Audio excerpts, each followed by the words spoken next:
In 1974, a steel worker's lunchbox in Youngstown, Ohio, contained a single sandwich made of 2 slices of white bread and a thick smear of mayonnaise. Nothing else. He ate that same sandwich every workday for 9 years. His wife packed it because that was what they could afford. Number 7 on this list was the sandwich that fed half of America's latchkey children when their mothers went back to work. Number 3 was so common in church basement that nobody bothered to write the recipe down.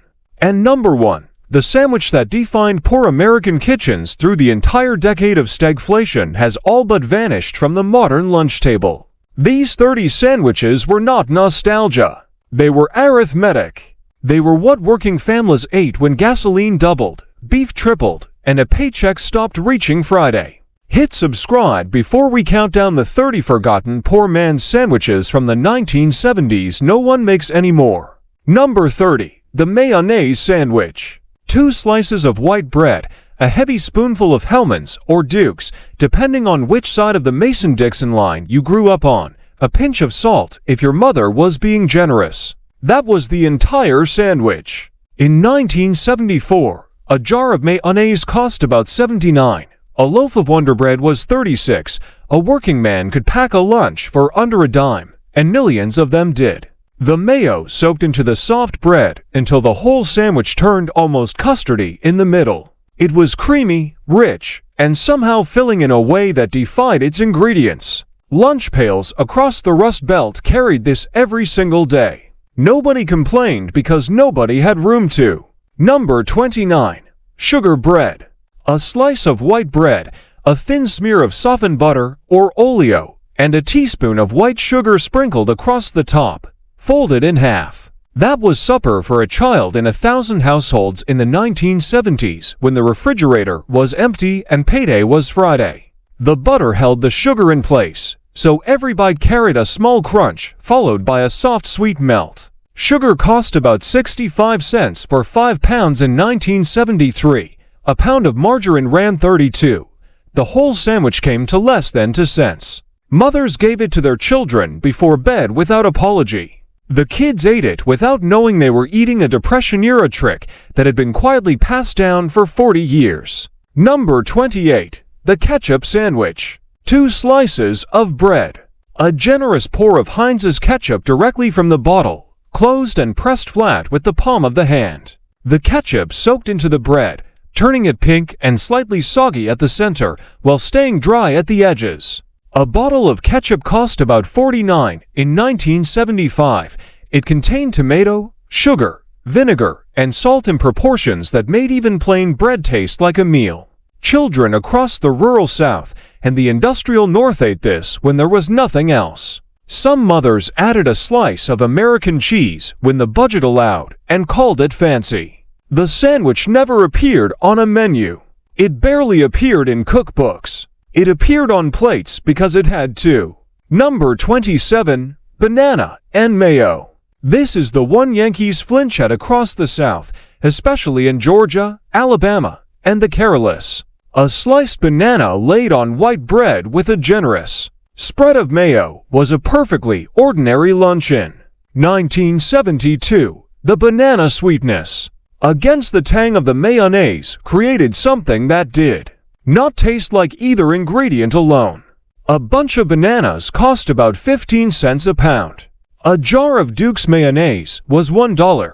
This sandwich fed children in mill towns, in farm kitchens, and in school lunches packed at 5 in the morning. Northerners called it disgusting.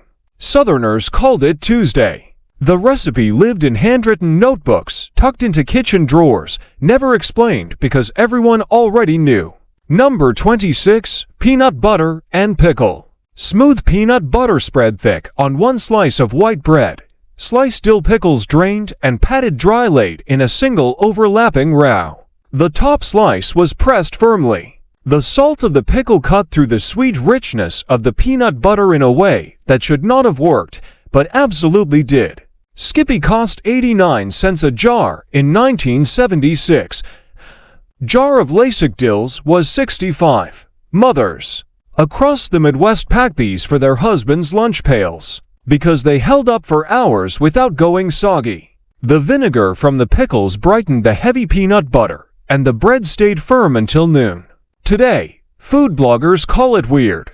In 1976, it was just lunch. Number 25. Pimento cheese. Sharp cheddar grated by hand, mixed with a jar of diced pimentos, a heavy spoonful of mayonnaise, and a pinch of black pepper, stirred together in a bowl until it formed a thick orange paste. Spread between two slices of white bread, sometimes with the crusts trimmed for the ladies' luncheons. Pimento cheese cost almost nothing to make at home and showed up at every church social, every funeral, and every Sunday lunch from Virginia to Texas through the entire decade.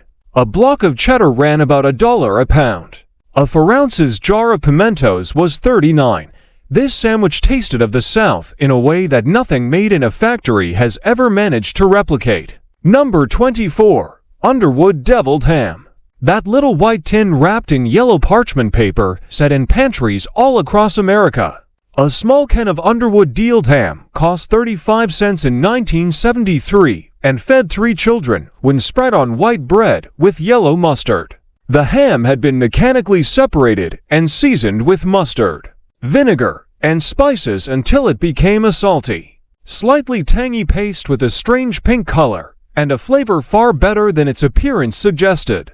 Mothers made these for school lunches because they kept in the refrigerator for a week after opening, and the children never complained. Some added a leaf of iceberg lettuce for crunch. The tin itself was tiny, almost dainty, and emptying one felt like a small ceremony. Number 23. Fried bologna.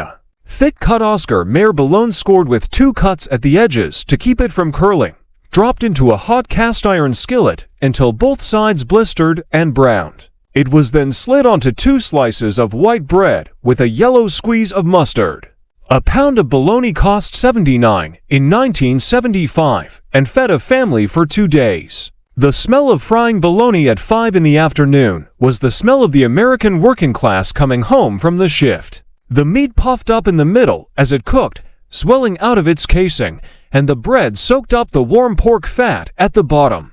Children ate them after school with a glass of cold milk. Men ate them after work with a cold beer. Number 22. Liverwurst and onion on rye.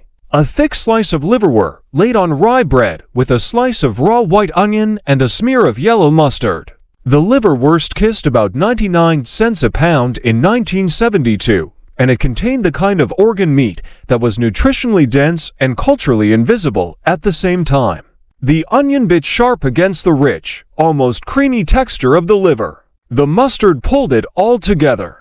Older Germans and Polish families across Wisconsin, Pennsylvania, and Michigan ate this for lunch every weekday, without thinking twice. It was dense, savory, and packed with iron and B vitamins that working men actually needed. The smell on the breath afterward was unforgettable. Nobody minded because everyone smelled the same. Number 21. Olive loaf. Olive loaf was the strangest of the lunch meat family. A pink processed pork product studded with whole green olives and pimentos visible in cross-section. A pound cost about $89 in 1975. Sliced thin and laid on white bread with mayo, the briny olives created small bursts of salt and acid against the smooth, mild meat. Children either loved it or refused to touch it. There was no middle ground. School cafeteria workers across the Midwest packed these into brown paper sacks that working mothers handed their kids at 6:30 in the morning. The slice itself looked almost decorative, a pink canvas dotted with green and red. The flavor was straight 1970s lunch counter. Number 20. Tuna salad with sweet relish. A can of chicken of the sea, drained heavily, dumped into a bowl, mashed with a fork, then mixed with mayonnaise, sweet pickle relish, and a finely diced rib of celery with a grind of black pepper spread between 2 slices of white bread or for the grown-ups on toast. A can of tuna cost 33 cents in 1974. The whole bowl made for sandwiches for under $1. The sweetness of the relish balanced the briny flake of the fish. The celery added a quiet crunch. Mothers made it on Monday, and the family ate from it through Wednesday. Today, Tuna salad has been replaced by gas station tuna pouches and prepackaged kits. The original was better. Number 19. Egg salad. 6 hard-boiled eggs peeled at the kitchen sink while still warm. Chopped fine with a butter knife in a wide bowl. Mayonnaise, yellow mustard, sweet pickle relish, salt, pepper stirred together until the yolks broke down into a yellow paste fleck with white. Spread thick between 2 slices of white bread, the filling almost overflowing the edges. A dozen eggs cost 78 cents in 1974. This sandwich appeared at every Sunday school picnic, every wake, and every Saturday lunch in spring. The relish was the part most people forgot when they tried to make it later. Without it, the sandwich was bland. With it, the whole thing came alive. Grandmothers knew this without being told. Number 18. Salmon patty sandwich. Leftover salmon patties from Friday's supper cold from the refrigerator slid between 2 slices of white bread with a smear of mayonnaise and a leaf of iceberg. A tall can of pink salmon cost 65 in 1973. The patties had been fried in bacon grease the night before, so they carried the flavor of the skillet into the cold sandwich. The crisp coating softened slightly against the bread, but the inside stayed firm and pink. Working men carried these in metal lunch pails to construction sites and factory floors. 12:56, the mayo kept everything moist through the morning. By noon, the bread had absorbed just enough salmon flavor to taste like part of the filling. This was Saturday's lunch in 1,000 kitchens. First pattern break. Here is something the food companies do not want you to think about for too long. The sandwiches on this list cost almost nothing because they were built from ingredients that grocery stores could not mark up. A jar of mayo, a bag of bread, a can of tuna, a tube of bologna. There is no luxury margin on Wonder Bread. There is no celebrity endorsement behind a tin of Deed ham. The companies that did sell these things made their money on volume, not prestige. That is why food advertising in the 1970s shifted hard toward hamburger helper and frozen TV dinners. Those products could carry 3 times the cost for half the work. The poor man's sandwich could not be improved upon. So the industry simply convinced us it was beneath us. Cucumber and mayo. Garden cucumbers peeled in long stripes and sliced thin. Laid in overlapping rows across white bread spread with mayonnaise, a pinch of salt, a grind of black pepper. Trimmed crusts for the ladies' tea, full crusts for the children. A cucumber from the backyard cost nothing. A jar of mayo lasted a month. This was the summer lunch that mothers made for hot afternoons when nobody wanted anything heavy. The cucumber stayed cool against the warm bread. The salt drew out a little water and softened the whole thing into a gentle, almost refreshing bite. Every farm wife in the Midwest made these in July without thinking of them as anything special. Number 16. The tomato sandwich, to slices of soft white bread. A heavy smear of Duke's mayonnaise on each. Thick slabs of homegrown tomatoes still warm from the windowsill where they had ripened. Salt, black pepper pressed together until the tomato juice ran down the wrists of whoever was eating it. A backyard tomato cost nothing in August. A loaf of bread was 39. This was the sandwich that defined Southern summer in the 1970s. The bread soaked through pink with tomato juice. The mayo turned glossy where it touched the warm fruit. People ate them standing over the kitchen sink because they were too messy for a plate. Food critics now call this an icon. In 1975, it was just what you ate when the garden came in. Number 15. Fried Spam. A slice of Spam from the blue tin. Fried in a cast iron skillet until the edges crisped and the surface caramelized into a dark mahogany, pressed between 2 slices of white bread with yellow mustard and a slice of American cheese. A can of Spam cost 59 in 1974. The fried slab tasted nothing like the cold pink rectangle that had slid out of the can. The heat of the skillet transformed it into something almost smoky with a salty crust that snapped under the teeth. In Hawaii, this became cuisine. On the mainland, it was a working-class lunch that appeared in pantries from Maine to California. Veterans had eaten it during the war and brought the habit home. It never quite left. Number 14. The Sloppy Joe. A pound of ground beef browned in a skillet with diced onion, then drained. Camel's tomato soup poured in undiluted, sometimes with a splash of Worcestershire and a spoonful of brown sugar. It simmered for 15 minutes until thick and was spooned onto a soft hamburger bun. A pound of ground chuck cost $89 in 1976. A can of soup cost $19. This dinner on a bun appeared in school cafeterias, church youth group suppers, and weeknight kitchens across the entire country. The Manwich brand came along and convinced America the sauce had to come from a can, but the original was made from whatever was in the pantry. The bun absorbed the meat sauce until it nearly fell apart in the hand. Children ate them with 2 napkins and no apologies. Number 13. Cinnamon Toast Sandwich. A slice of white bread toasted under the broiler until just golden. It was buttered immediately while warm, then sprinkled heavily with a mixture of white sugar and ground cinnamon.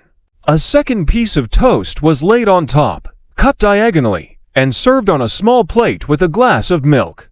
A jar of cinnamon cost about $49, and it lasted a year. The sugar melted into the warm butter, creating a thin glaze that crackled against the crisp toast. This was breakfast for sick children, after-school snacks for hungry ones, and bedtime suppers for everyone in between. The smell of cinnamon and warm butter from a kitchen at 4 in the afternoon meant a mother was home, and somebody loved you. Number 12. The Fluffer Nutter. Peanut butter and marshmallow fluff sandwich. A thick layer of peanut butter on one slice of white bread. An equally thick layer of marshmallow fluff on the other, pressed together until they merged into a sandwich that was almost impossibly sweet. A jar of marshmallow fluff cost $39 in 1973 and lasted forever in the cupboard. New England children grew up eating these, but the recipe spread across the country during the 1970s as mothers looked for cheap lunch fillings their children would actually eat. The peanut butter held the structure. The fluff added a soft, sticky cloud that pulled apart in long strings when the sandwich was bitten. Children loved them with a fierce loyalty. Dentists hated them. Both reactions were correct. Quick note before we keep going. If you want a full collection like this, I made a cookbook with 100 simple meals from the same era, the kind your grandmother actually cooked. The link is in the description below. Now, back to the list. Number 11. Back to the list. Number 11.